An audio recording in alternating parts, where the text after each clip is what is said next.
Winter hit South Baltimore harder than anyone expected. The river swelled past the flood markers, pushed into the low blocks, and left everything below Monroe Street smelling like rust and mud for weeks. Most people stayed inside. Most people waited for the city to clean it up. Caleb Green wasn't most people. He was 7 years old, small for his age, and he had a rule his mother drilled into him since he could talk. Lost things belong back with the people who lost them.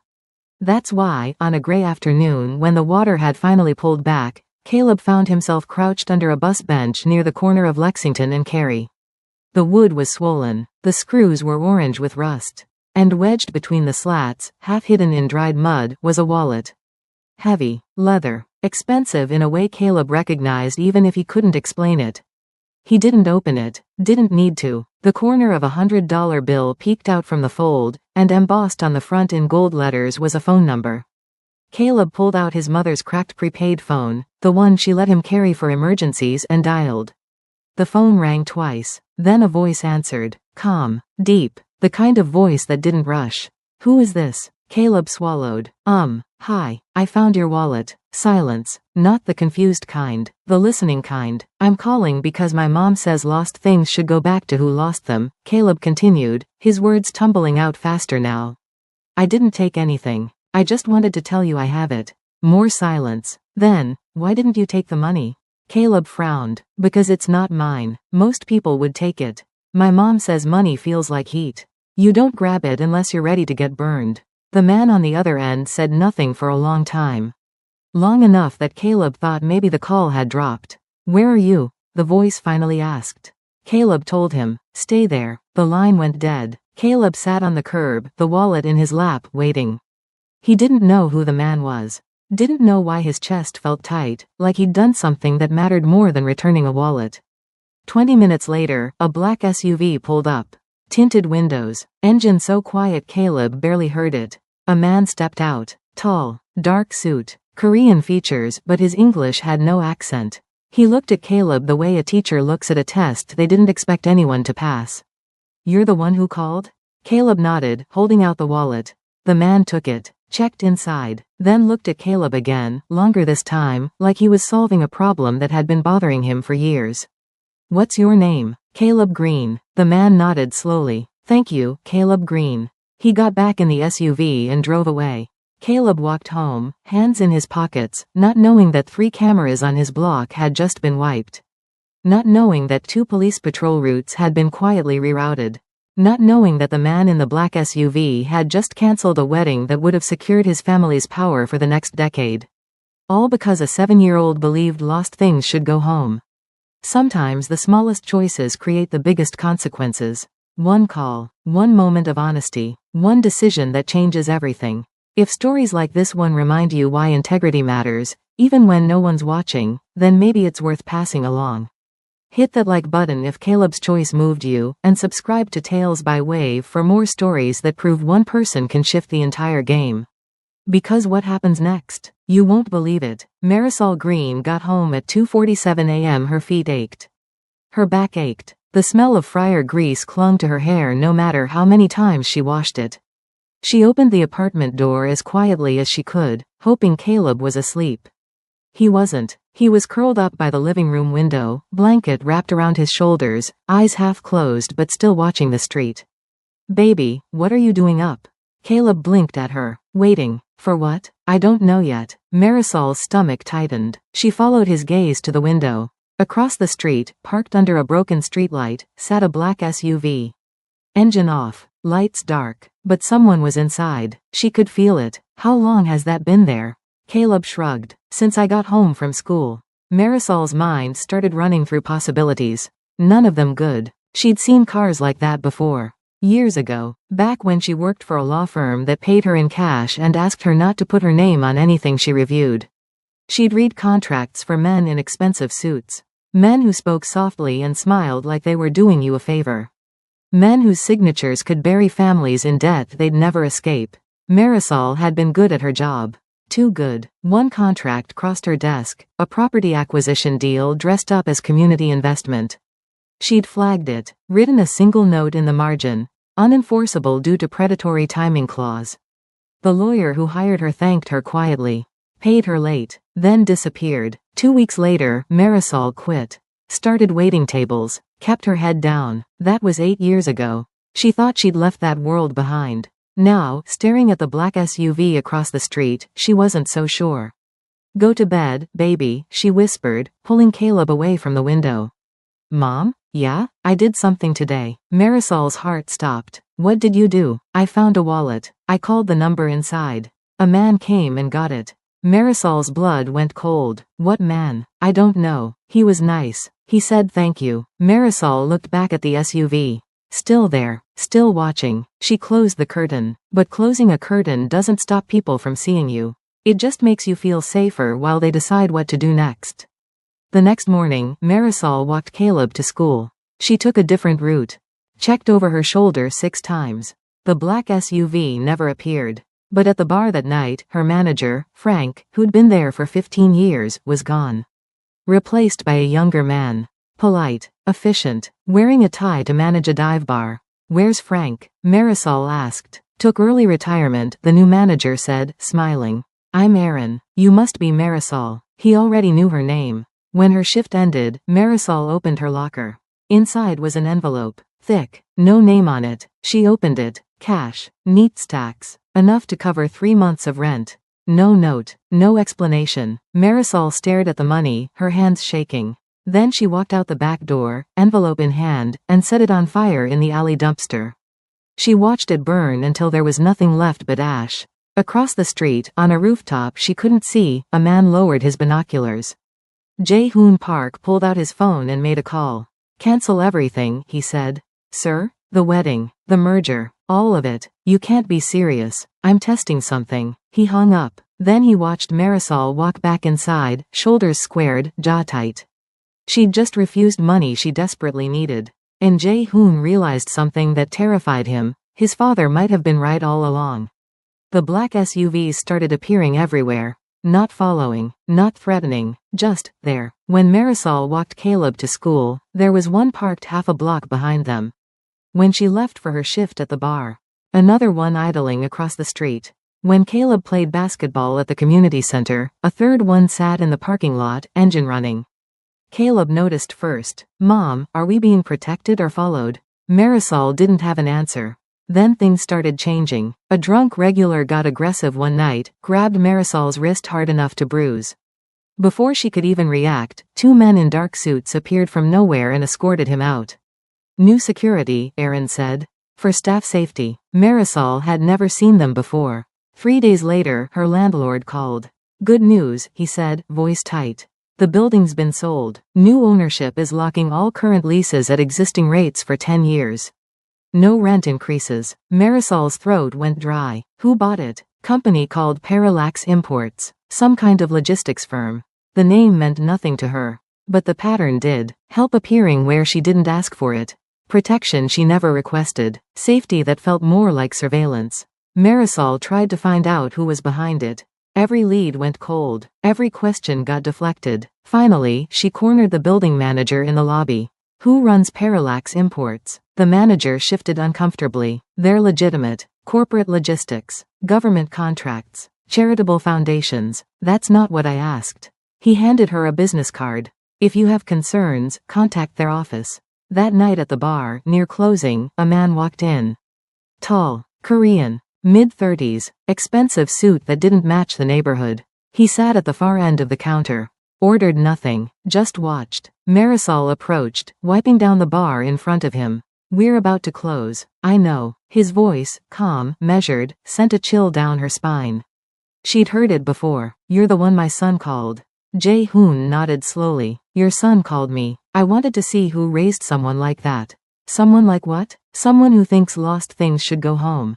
Marisol's hand stilled on the counter. What do you want? To understand if mercy is weakness, Jae-hoon said quietly, or if my father was right. Right about what? That people like you still exist. Marisol leaned forward, voice low. People like me? People who can't be bought. The words hung between them like a challenge. I burned your money, Marisol said.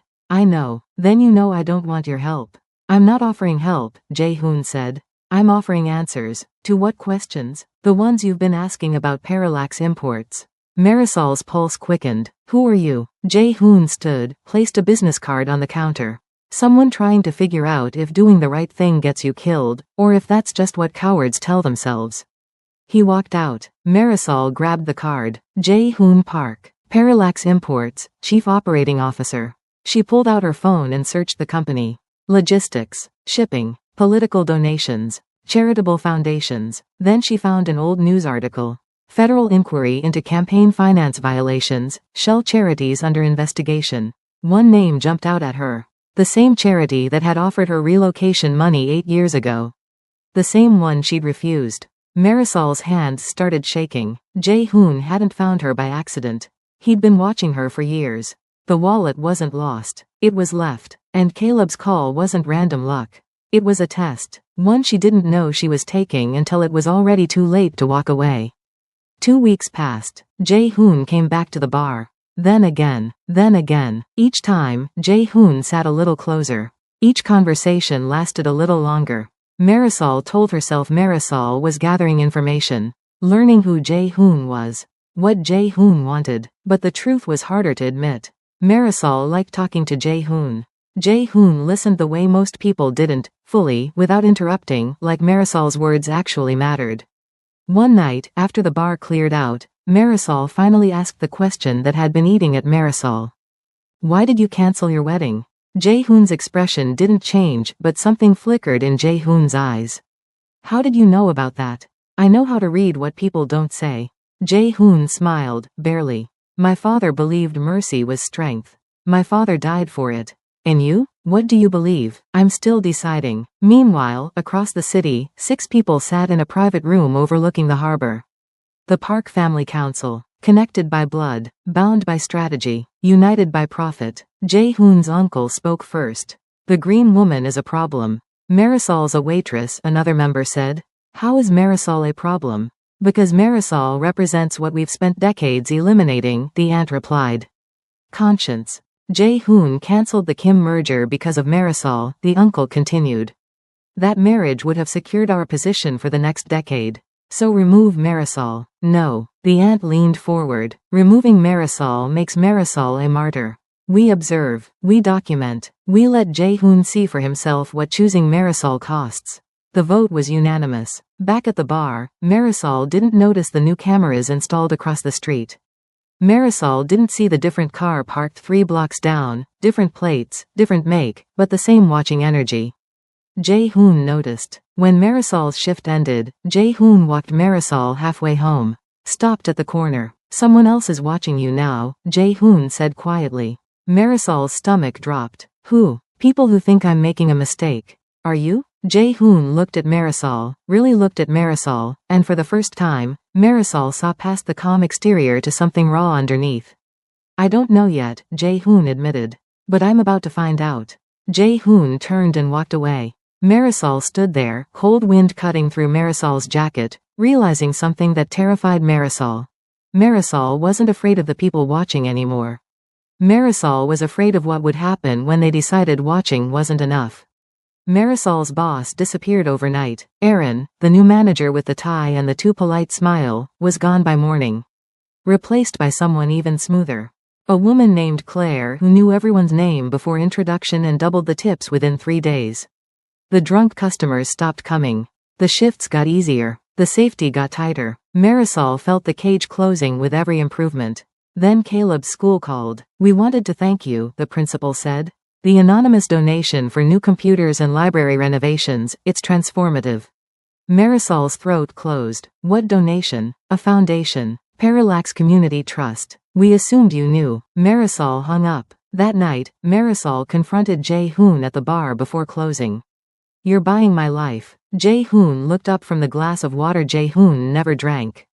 I'm protecting it. There's a difference. No, Marisol said, voice shaking. There isn't. You don't understand the world you're in. Then explain it. Jae-hoon was quiet for a long moment. Then Jae-hoon spoke. That contract you flagged 8 years ago? You saved 3 families from losing everything. Marisol's breath caught. The contract was designed to seize properties through legal loopholes, Jae-hoon continued. Predatory timing clauses that would trigger foreclosures the moment payments were late. You wrote one note in the margin, unenforceable due to predatory timing clause, and killed the entire deal. I don't remember that. The lawyer who hired you buried your report to protect you. But my father saw it anyway. Jae-hoon leaned forward. My father said you had a conscience that cost you money. My father wanted to remember your name. So when you refused relocation money from that shell charity years later, my father knew. My father said people like you prove the system doesn't have to be corrupt. Marisol's hands were trembling. Your father died because of people like me? My father died because my father helped someone who said no when they should have said yes. Someone who thought integrity mattered more than survival. And you think I'm worth that risk? Jae-hoon held Marisol's gaze. I think I need to know if my father was right. Or if I've spent 10 years being a coward. The bar was silent except for the hum of the refrigerator. The test was never about the wallet, Jae-hoon said quietly. The test was about whether you'd let Caleb stay honest in a world that punishes honesty. Marisol felt something crack inside Marisol's chest. You're dangerous, Marisol whispered. So are you. That night, Jae-hoon walked Marisol home for the first time. They didn't touch, didn't hold hands, but the space between them felt smaller than before. Caleb was at the window when they arrived. Watching, waving. Jae-hoon waved back. 3 blocks away, a camera clicked. The photo was sent to the council with one word, confirmed. The lawyer showed up on a Tuesday morning. Knocked on Marisol's door at 9 a.m. with a briefcase and a smile that didn't reach the lawyer's eyes. Ms. Green? I'm here regarding a routine guardianship inquiry. May I come in? Marisol's blood turned to ice. What inquiry? Standard procedure. County review of single-parent households in transitional housing situations. Marisol knew what transitional meant. Poor, vulnerable, easy to classify as unfit. I don't consent to this. You don't have to, the lawyer said, smile still frozen in place. We'll be in touch. The lawyer left. Marisol called Jae-hoon. Jae-hoon arrived in 8 minutes. Caleb was at school. The apartment felt too small with Jae-hoon inside it, the first time Jae-hoon had ever crossed the threshold. They're threatening Caleb, Marisol said, hands shaking. They won't hurt Caleb. Then what are they doing? They're reminding me what's at stake. Jae-hoon sat down at the kitchen table. For the first time since Marisol met Jae-hoon, Jae-hoon looked tired. The Kim family is still waiting for my answer about the marriage arrangement. If I choose you, I choose instability. If I choose instability, the council chooses for me. What does that mean? Jae-hoon met Marisol's eyes. It means they won't hurt Caleb. But they'll make sure Caleb is watched. Assessed. Documented. Every mistake you make as a mother becomes evidence. Every risk becomes negligence. Marisol felt the room closing in. So what are you saying? I'm saying that loving me makes you vulnerable to people who see vulnerability as strategy. Before Marisol could respond, Caleb's voice cut through the tension. Are you the reason the bad men stopped coming around?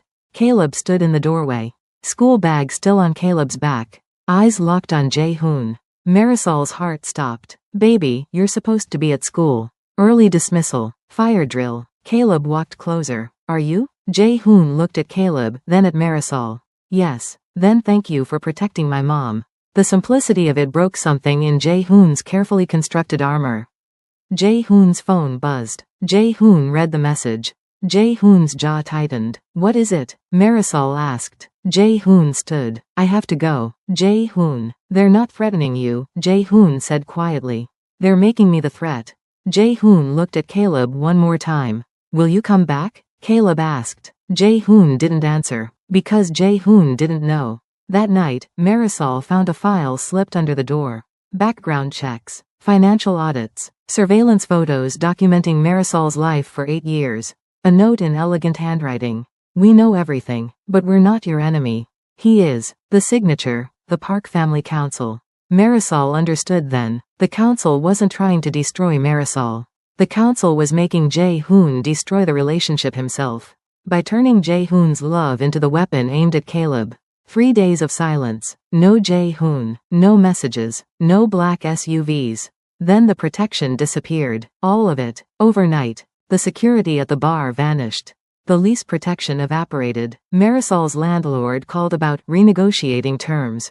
The drunk customers returned. Everything Jae-hoon built was being dismantled piece by piece. Marisol hated that Marisol noticed. Hated that Marisol missed the safety. Hated that Marisol kept watching the door, waiting for someone who wasn't coming. Across the city, Jae-hoon sat in a Parallax Imports conference room. Surrounded, the council, all 6 members, stared at Jae-hoon like judges at a sentencing. You've made your choice clear, Jae-hoon's uncle said. Now we make ours. The uncle slid a folder across the table. Inside, photos of Marisol. Documents. Contracts from 2017. A rival logistics firm has been tracking Marisol Green independently, the aunt said. Not because of you, because of what Marisol knows. Jae-hoon's chest tightened. What are you talking about? The warehouse fire in Newark. 5 years ago. Evidence destroyed. Campaign finance violations buried. Jae-hoon remembered. Everyone in the industry remembered. The contracts Marisol flagged exposed the network, the uncle continued. Shell charities, zoning board leverage, legal theft dressed as community development. Someone thought the problem was buried with that fire. But Marisol is a living paper trail, the aunt finished. Jae-hoon felt the ground shift beneath Jae-hoon. You knew this from the beginning. We let you test whether your father's mercy was wisdom or weakness, the aunt said. Now you know. Mercy makes targets out of the people you try to save. Jae-hoon stood. You used Marisol. We observed a situation that already existed. You made Marisol visible. Meanwhile, at the bar, a man in a cheap suit approached Marisol during the lunch shift. Ms. Green? I'm Agent Reeves, federal investigator. Marisol's stomach dropped. We have questions about your employment history. Specifically 2017. I was a paralegal. I left the field. We know. We want to know why. Agent Reeves placed a card on the bar. We'll be in touch. After Agent Reeves left, Marisol found a second card tucked under the tip jar. Different company, Apex Security Solutions. Handwritten on the back, we can help you disappear. Call before they make you. Marisol's hands shook as Marisol read the words again. Someone wanted Marisol to testify. Someone else wanted Marisol silent. And Jae-hoon, the one person who claimed to want Marisol alive, had vanished. Marisol looked at both cards. Federal investigator, private security firm, 2 exits, both traps. Marisol called the only number Marisol had memorized. Jae-hoon answered on the first ring. Don't trust anyone who offers you an exit, Jae-hoon said. Including you? Especially me. They met in the church on Lexington Avenue. The one that received the anonymous donation years ago. The one with the new roof nobody questioned. Marisol arrived first. Jae-hoon walked in 5 minutes later. Empty pews, stained glass filtering weak afternoon light. You flagged contracts that could have exposed a network of influence laundering, Jae-hoon said without greeting. Campaign donations disguised as charity. Zoning board leverage, legal theft. Your family profits from that network, Marisol said. So do our rivals. And the federal inquiry? Someone wants you to testify. Someone else wants you silent. I want you alive. Marisol crossed her arms. Tell me about your father. Jae-hoon was quiet for a long moment. My father showed mercy to a city planner who exposed a rigged zoning deal. Offered the planner protection instead of punishment. The council saw it as weakness. The rivals saw it as opportunity.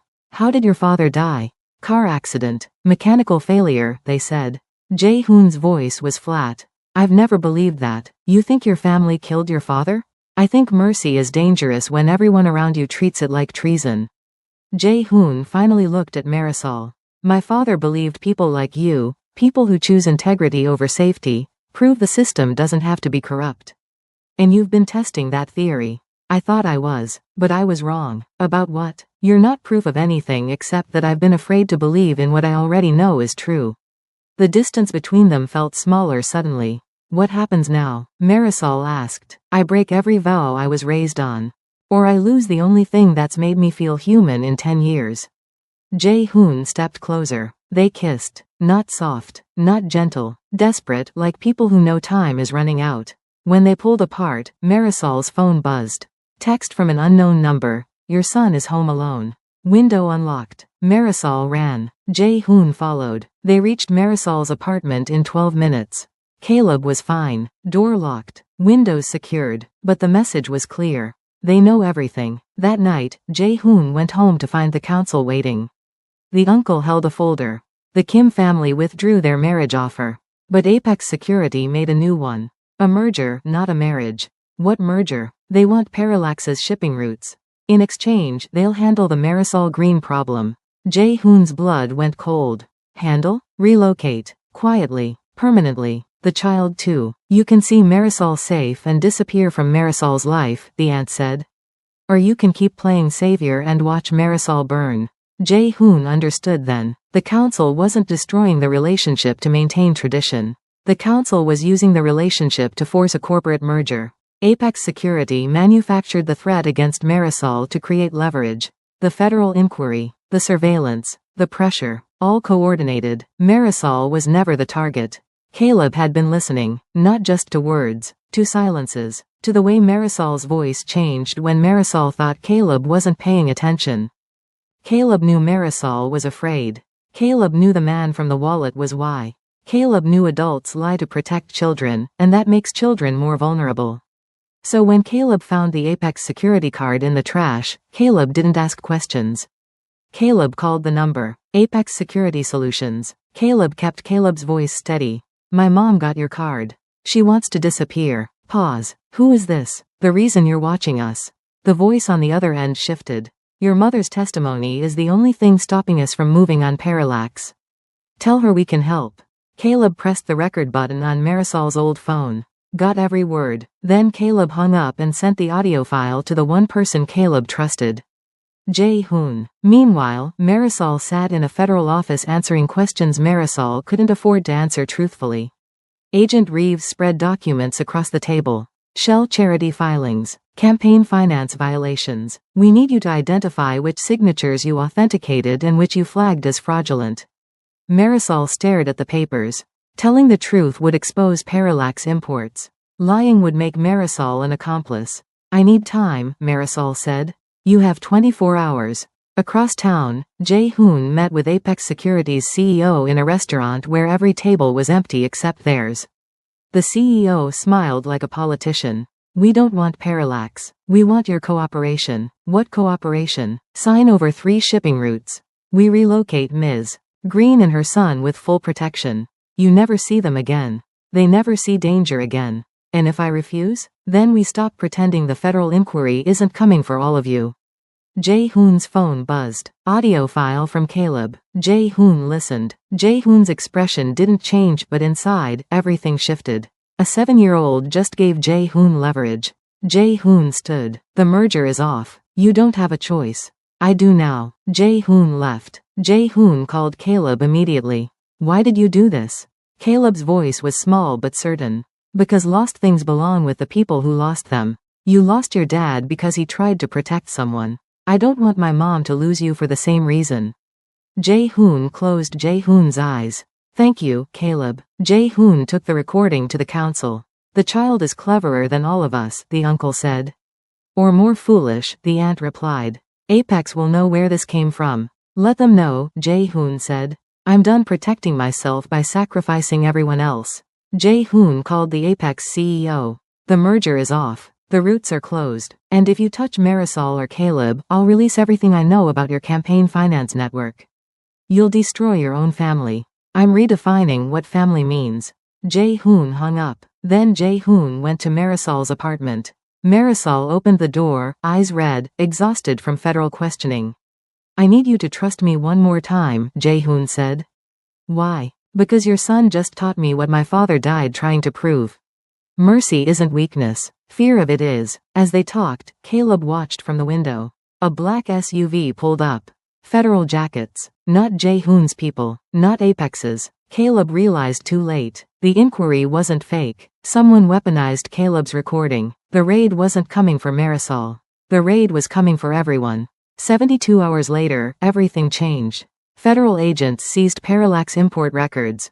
The council faced investigation. Apex Security's CEO sat in custody for obstruction of justice. And Marisol sat in a safe house with Caleb, watching it all unfold on the news. Jae-hoon arrived, exhausted, still in the suit Jae-hoon wore 3 days ago. They're saying you cooperated with the investigation, Marisol said. I gave them everything my father documented before he died. Evidence of every corrupt deal, every laundered donation, every rigged contract. My father was building a case. I buried it. Until now. Caleb ran to Jae-hoon. Hugged Jae-hoon without asking permission. Did we win? Jae-hoon knelt to Caleb's level. We did something harder than winning. We told the truth. 6 months later, Marisol worked as a legal consultant for a nonprofit auditing corporate charities. Caleb's school received funding from a restructured Parallax Foundation, transparent now, clean now.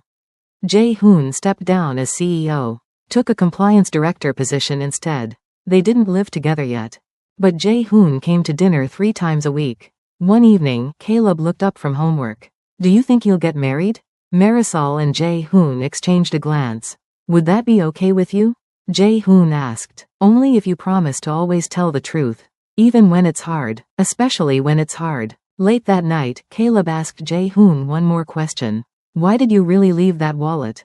Jae-hoon sat on the edge of Caleb's bed. I wanted to see if anyone still believed lost things should go home. I didn't think anyone would call. I thought the world had forgotten how to return things. But I called. You did. And you reminded me what my father spent his whole life trying to prove. That honesty isn't weakness. That mercy isn't foolish. That some people are worth the risk of believing in. 1 year later, the low blocks of South Baltimore were being redeveloped. Tenants had ownership stakes. Families couldn't be displaced. A new community center opened, funded by Parallax, audited by Marisol's nonprofit. The plaque read, "In memory of Park Jae-sung, who believed mercy was the hardest kind of courage." Caleb walked past the bus bench where Caleb found the wallet. Someone left a phone there. Brand new, still in the box. A note. If you're honest enough to return this, you're the kind of person the world needs. Caleb picked up the phone. Took it to the nearest police station. As Caleb walked away, a young woman across the street watched. Notebook in hand, testing the world the way Jae-hoon once did. The woman smiled. The test never ended. It just found new people to believe in. Marisol's voice came through as narrator. They say one call can't change anything. They're wrong. One call can change a person. One person can change a family. One family can change a system. My son taught me that lost things belong with the people who lost them. The truth was never lost. It was just waiting for someone brave enough to return it. If this story reminded you of a truth you've been carrying, a choice you've been afraid to make, maybe it's time to act on it. The stories we pass along, the lessons we share, that's how change continues. That's how we prove mercy isn't weakness. If this moved you, let someone else hear it. Hit that subscribe button for more stories from Tales by Wave, stories that challenge what we think we know about love, power, and courage. And remember, the wallet was returned. But the test? The test never ends.